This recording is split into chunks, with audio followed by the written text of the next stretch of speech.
Saudis took a veiled shot at the administration for selling the country's emergency oil reserves and said that that decision may become a painful one in the next few months. Is there any indication that they plan to further cut production?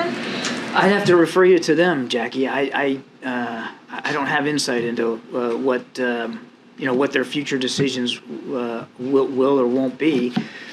What we did propose that they not make a decision right now and wait until the next scheduled meeting, which was very early next month. So we'll see what they end up doing at this next meeting. Do you feel that the administration has sufficient insight into what foreign governments are going to do, given the reporting that the U.S. thought that there was a deal to boost production through the end of the year, that the decision from the Saudis and OPEC Plus came as a surprise and caused a bit of a meltdown in the West Wing? And your answer just now saying that, don't have insight into what they might be doing. Is that at all a failure of our diplomacy or foreign policy? No, I mean, there's a lot there. First of all, we didn't have a meltdown. Secondly, while we can't predict perfectly what OPEC Plus is going to decide to do. We're not part of that cartel. It's not like we don't have ongoing discussions with the Saudis and with other members of OPEC. We do. And we try to get the best information we can. What are we doing to increase the supply of diesel, given that the Energy Information Administration said as of October 14th, the U.S. only had about a 25-day supply? You have the Northeast and New York already rationing home heating oil. What are we doing to prepare for the winter and to ramp up supply of diesel? I'll take the question on the diesel because I just don't have the data on that in front of me. So let me take that and we'll get back to you on that. John, I wanted to ask you about Saudi oil production. Over the summer, did the U.S. strike a deal with Saudi Arabia to boost oil production? Look, there was, we talked about it before the trip, that energy security was going to be something the president talked about when we went, that we were having conversations with Saudi Arabia before the trip about better balancing supply and demand. What I would tell you is, and I've seen the press reporting on this, there were discussions before the trip, obviously, about a better balance of supply and demand to stabilize the energy market. Of course there was, and we talked about that openly.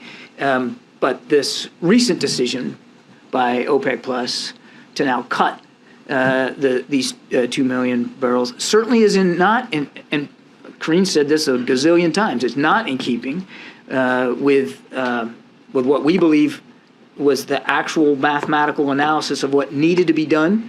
But did those conversations ever culminate in a concrete deal with Saudi Arabia? Did Saudi Arabia ever agree that they would boost oil production?